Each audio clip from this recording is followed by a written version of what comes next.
ಮೈಸೂರು ನಗರಾಭಿವೃದ್ಧಿ ಪ್ರಾಧಿಕಾರದ ನಿವೇಶನ ಹಂಚಿಕೆ ಹಗರಣಕ್ಕೆ ಸಂಬಂಧಪಟ್ಟ ಹಾಗೆ ಇಡಿ ತನಿಖೆಯನ್ನ ಮಾಡ್ತಾ ಇದೆ. ಇಡಿ ತನಿಖೆಯ ನೋಟಿಸ್ಗೆ ನಿನ್ನೆ ಸಿಎಂ ಪತ್ನಿ ಹಾಗೂ ಸಚಿವ ಭೈರತಿ ಅವರು ಒಂದು ರೀತಿ ಸ್ಟೇ ತೆಗೆದುಕೊಂಡು ಬಂದಿದ್ದಾರೆ. ತಾತ್ಕಾಲಿಕ ರಿಲೀಫ್ ಸಿಕ್ಕಿದೆ. ಇದರ ಮಧ್ಯದಲ್ಲಿ ಮೂಡಾ ವಿರುದ್ಧ ಇಡಿ ಅಧಿಕಾರಿಗಳ ಮೂರನೇ ಯುದ್ಧ ಶುರುವಾಯ್ತಾ? 142 ಸೈಟ್ ಸೀಸ್ ಆಯ್ತು. 631ರ ಲೆಕ್ಕ ಮುಗಿತಲ್ಲಿಗೆ. ಆದ್ರೆ ಈಗ 550 ಸೈಟ್ಗಳ ಮಾಹಿತಿಯನ್ನ ಕೇಳಿದ್ದಾರೆ ಇಡಿ ಅಧಿಕಾರಿಗಳು. ಹಾಗಾದ್ರೆ ಈ 550 ಸೈಟ್ಗಳ ಕಥೆ ಏನು? ಈ ಮೂಲಕ ಮೂಡಾ ಸೈಟ್ ಸೀಸ್ನ ಭಾಗ 3 ಆ ಪ್ರಕ್ರಿಯೆಗೆ ಚಾಲನೆ ನೀಡ್ತಾ ಇಡಿ. ಎಸ್, ಆ ಪ್ರಕ್ರಿಯೆ ಆರಂಭ ಆಗಿದೆ. ಮತ್ತೆ 550 ಸೈಟ್ಗಳ ಮಾಹಿತಿಯನ್ನ ಕೇಳಿದೆ ಇಡಿ. 1ನೇ 2ನೆಯ ಪಟ್ಟಿ ಸಿಕ್ಕ ನಂತರ ಈಗ 3ನೇ ಪಟ್ಟಿಯನ್ನ ಇಡಿ ಕಳಿಸಿಕೊಟ್ಟಿದೆ ಮೂಡಾ ಅಧಿಕಾರಿಗಳಿಗೆ. ಡಿಸೆಂಬರ್ 16ರಂದು 2ನೇ ಪಟ್ಟಿಯನ್ನ ಇಡಿ ಅಧಿಕಾರಿಗಳು ಕೇಳಿದ್ರು. 550 ಪ್ರಕರಣಗಳ ಸಂಪೂರ್ಣ ಮಾಹಿತಿ ಅದು. ಆ ಮಾಹಿತಿಯನ್ನ ಕೇಳಿ ಇಡಿ ಪತ್ರ ಬರೆದಿತ್ತು.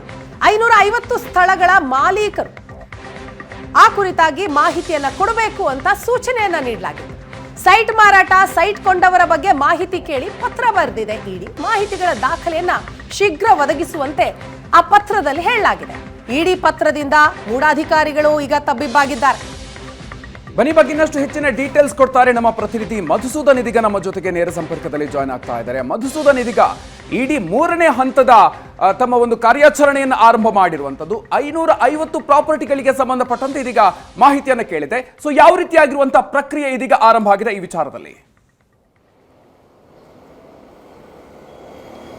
ಮತಕರಿಗೆ ಏನು ಮೈಸೂರು ನಗರಾಭಿವೃದ್ಧಿ ಪ್ರಾಧಿಕಾರದಲ್ಲಿ ಆಗಿರತಕ್ಕಂಥ ಬ್ರಹ್ಮಾಂಡ ಭ್ರಷ್ಟಾಚಾರದ ತನಿಖೆಯನ್ನು ಕೈಗೆತ್ತಿಕೊಂಡಿರತಕ್ಕಂಥ ಇಡಿ ಅಧಿಕಾರಿಗಳೇನಿದ್ದಾರೆ, ಇಂಚಿಂಚು ಕೂಡ ಇಲ್ಲಿ ನಡೆದಿರತಕ್ಕಂತಹ ಭ್ರಷ್ಟಾಚಾರ ಏನಿದೆ ಅದನ್ನು ಬಯಲಿಗೆಳೆಯುವಂಥ ಕೆಲಸವನ್ನು ಮಾಡ್ತಾ ಇದ್ದಾರೆ. ಬಹಳ ಮುಖ್ಯವಾಗಿ ಆರ್ಥಿಕವಾಗಿ ಸರ್ಕಾರಕ್ಕೆ ಮತ್ತೆ ಮೂಡಾಗೆ ಆಗಿರ್ತಕ್ಕಂಥ ನಷ್ಟ ಏನಿದೆ ಅದನ್ನು ತೋರಿಸ್ಕೊಡುವಂಥ ಕೆಲಸವನ್ನು ಇಡಿ ಅಧಿಕಾರಿಗಳು ಮಾಡ್ತಾ ಇರ್ತಕ್ಕಂಥದ್ದು.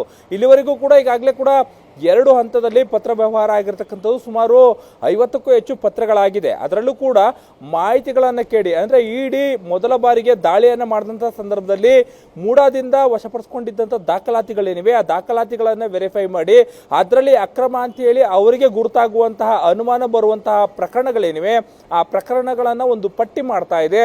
ಆ ಪಟ್ಟಿಗಳನ್ನು ಮೂಡಾಗೆ ಕಳಿಸ್ಕೊಟ್ಟು ಆ ಪ್ರಕರಣದಲ್ಲಿ ಇರ್ತಕ್ಕಂತಹ ವ್ಯಕ್ತಿಗಳನ್ನು ಮತ್ತೆ ಅವರಿಗೆ ಆಗಿರ್ತಕ್ಕಂತಹ ವ್ಯವಹಾರ ಏನಿದೆ, ಭೂಮಿಯನ್ನ ಮಾರಾಟ ಮಾಡುವಂತ ವ್ಯವಹಾರ ಏನಿದೆ ಅದು ಯಾವ ರೀತಿಯಾಗಿ ಆಗಿದೆ, ಅಂದ್ರೆ ಮೂಡಾ ಮತ್ತೆ ಆ ವ್ಯಕ್ತಿ ಸೈಟ್ಗಳನ್ನು ತೆಗೆದುಕೊಂಡಿರ್ತಕ್ಕಂಥ ವ್ಯಕ್ತಿ ಅವರಿಬ್ಬರ ನಡುವೆ ಆಗಿರ್ತಕ್ಕಂತಹ ವ್ಯವಹಾರ ಎಂಥದ್ದು ಅನ್ನುವಂಥದ್ದನ್ನು ಇಂಚಿಂಚು ಬಯಲಿಗೆ ಎಳೆಯುವಂಥ ಕೆಲಸವನ್ನು ಇಡಿ ಮಾಡ್ತಾ ಇರ್ತಕ್ಕಂಥದ್ದು. ಅದರ 3ನೇ ಭಾಗ ಈಗ ಶುರುವಾಗಿರ್ತಕ್ಕಂಥದ್ದು.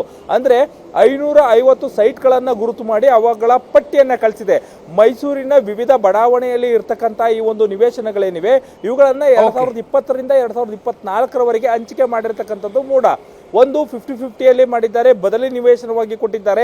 ಇವೆಲ್ಲ ನಿವೇಶನಗಳನ್ನು ಮಾಲೀಕರ ಸಂಪೂರ್ಣ ಮಾಹಿತಿಯನ್ನು, ಜೊತೆಗೆ ಅವುಗಳನ್ನು ಯಾವ ಆಧಾರದ ಮೇಲೆ ಅಂದರೆ ಯಾವ ನಿಯಮದ ಮೇಲೆ ಮಾರಾಟವನ್ನು ಮಾಡಿದ್ದಾರೆ, ಜೊತೆಗೆ ಈ ಭೂಮಿಯನ್ನು ಯಾವಾಗ ನೀವು ವಶಪಡಿಸ್ಕೊಂಡಿದ್ರಿ ಇದರೆಲ್ಲರ ಮಾಹಿತಿಯನ್ನು ಕೇಳಿ ಈಗ ಇಡಿ ಪತ್ರವನ್ನು ಬರೆದಿರ್ತಕ್ಕಂಥದ್ದು.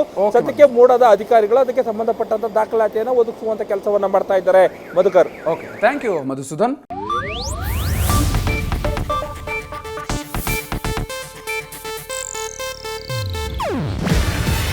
ಇದು ಏಷ್ಯಾನೆಟ್ ನ್ಯೂಸ್ ನೆಟ್ವರ್ಕ್ ಪ್ರಸ್ತುತಿ. ನೀವು ನೋಡ್ತಿದ್ದೀರಾ ಏಷ್ಯಾನೆಟ್ ಸುವರ್ಣ ನ್ಯೂಸ್.